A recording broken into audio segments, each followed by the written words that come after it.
बात है। एक था नरसापुर नगर, वह चारों ओर से पहाड़ियों और जंगलों से घिरा था। कुछ दिनों से लोग परेशान थे। जंगल से रह रहा कर घंटा बजाने की आवाज आती। तो కొన్ని సంవత్సరాల క్రితం ఒక ఊరు ఉండేది. ఏంటిదా ఊరు? నర్సాపూర్ అనే ఒక చిన్న గ్రామం ఉంది. ఆ గ్రామంలో ఎంతమంది ప్రజలు ఉంటారు? చారో ఓర్ సే పహాడియో और జంగలం సే గిర్దా. అక్కడ ఒక వేల మంది ప్రజలు ఉండేవారు. ఇంకా అక్కడ ఏముంటాయి? కొండలు, ఇంకా ఏముంటాయి? అడవులు. వాళ్ళ ఊరు చుట్టూ కొండలు మరియు చెట్లతోటి నిండి ఉంటుంది. ఇంకా కుछ दिनों से लोग परेशान थे. కొన్ని రోజుల క్రితం నుంచి అక్కడ ఉన్న ప్రజలందరూ కొంచెం ఆందోళనగా ఉన్నారు. పరేషాన్ అంటే ఏంటిది? ఆందోళన. जंगल से रह रहकर घंटा बजाने की आवाज आती. जंगल से कौन सा आवाज आती? घंटा बजाने का आवाज आई. పక్కన ఉన్న అడవి నుంచి ఒక గంట మ్రోగుతున్న శబ్దం వాళ్ళకి వినిపించింది. लोग हैरान होकर एक दूसरे से पूछे, भाई यह आवाज कहाँ से आ रही है? हमें तो बहुत डर लगा रहा. ప్రజలందరూ ఒకరి దగ్గరికి ఒకరు వెళ్ళి గుసగుసలు మాట్లాడుకుంటున్నారు. దేని గురించి? ఆ యొక్క గంట శబ్దం గురించి. ఈ యొక్క గంట శబ్దము ఎక్కడి నుంచి వస్తున్నది అని అన్నదమ్ములు, అక్క చెల్లెలు, అక్కడ ఉన్న వాళ్ళందరూ ఒకళ్ళు అడుగుతూ ఉన్నారు. रात होने पर घंटे की आवाज और तेज हो जाती थी. लगे नींद छोड़कर रात भर जगाने लगे.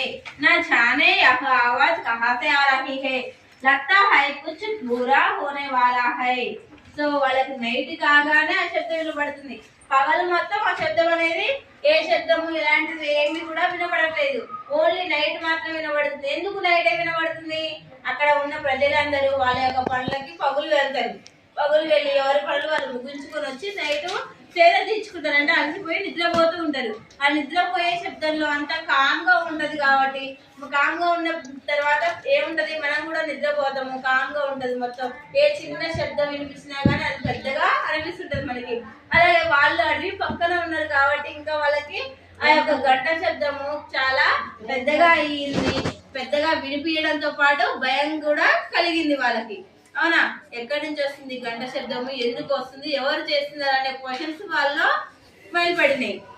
फिर एक मुसाफिर ने कहा, जंगल में एक भयानक राक्षस रहता है, वही घंटा बजाता रहता है. సో ఒక వ్యక్తి చెప్పినంట. ఏం చెప్పినంట? అడవిలో కూడా ఒక భయంకరమైన రాక్షసుడు తిరుగుతున్నాడు. ఆ రాక్షసుడే ఈ యొక్క గంటని మ్రోగిస్తున్నాడు అని ఒక వ్యక్తి అలాగే చెప్పిండు. आप लोग और भी डर गए. फिर राजा के पास గయే. అందరూ కూడా ఏమైంది? ఆ యొక్క రాక్షసుడి గురించి చెప్పగానే అందరిలో భయం అనేది మొదలైంది.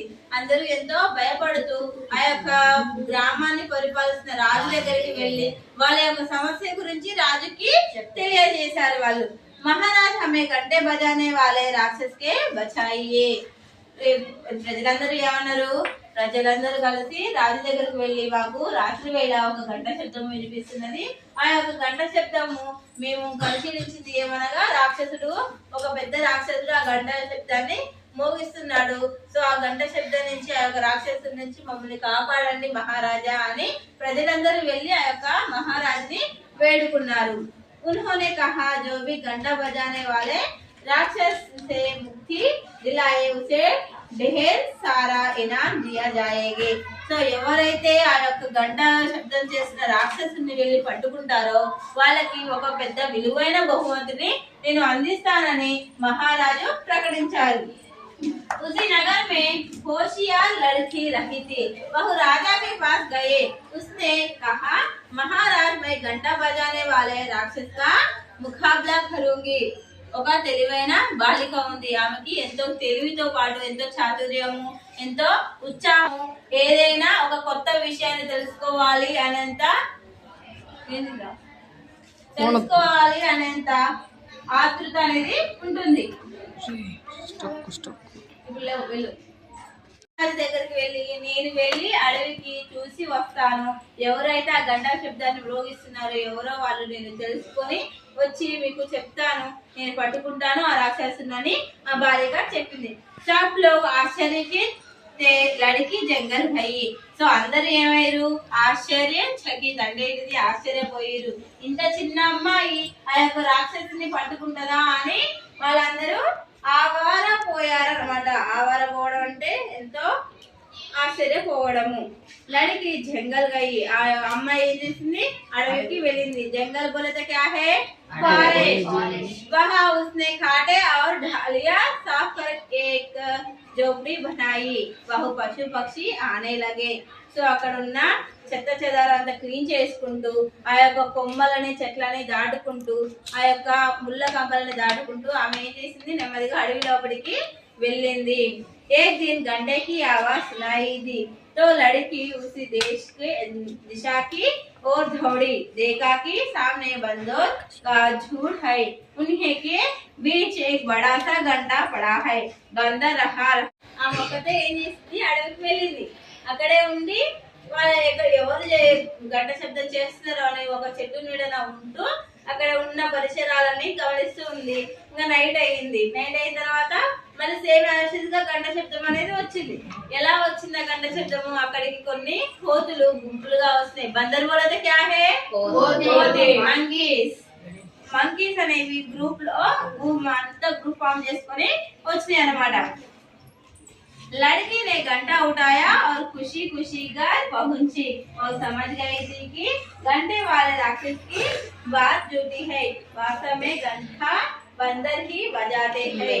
సో అక్కడ ఎవరు గంట బజాయించింది? కోతులు అన్ని గ్రూప్ లో ఉండి గంట కొట్టుకుంటూ ఆడుకుంటూ పాడుకుంటూ ఉన్నవి.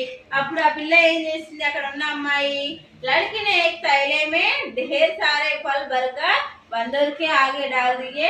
सभी बंदर फल खाने में लगा गए। సో ఆ యొక్క కోతులను చూసి ఆమె యొక్క సంచిలో ఉన్న పండ్లని ఆ కోతులకి ఆహారంగా ఇచ్చింది. ఆ కోతుల యొక్క పండ్లని చూసి సంతోషంతో ఆ పండ్లని తీసుకొని గంటను అనేది మర్చిపోయినవి. గంటని మర్చిపోగానే అమ్మాయి ఏం చేసింది? వెళ్ళి ఎమ్మటే ఆ గంటని తీసుకుంది. उस दिन के बाद से घंटा बजाने की आवाज किसी ने नहीं सुनी। సో ఆమె ఆ గంట యొక్క శబ్దాన్ని గంట రాక్షసుని పట్టుకుంది. ఎవరు ఆ గంట రాక్షసులు? మంకీస్, కోతులు, బందర్ వాలే హై. సో ఆ యొక్క గంటని తీసుకొని వెళ్ళి రాజుగారికి బహుమానంగా ఇచ్చింది. होशियार लड़की को राजा की ओर से ढेर सारे उपहार मिले। सबने उसकी होशियारी और हिम्मत की प्रशंसा की।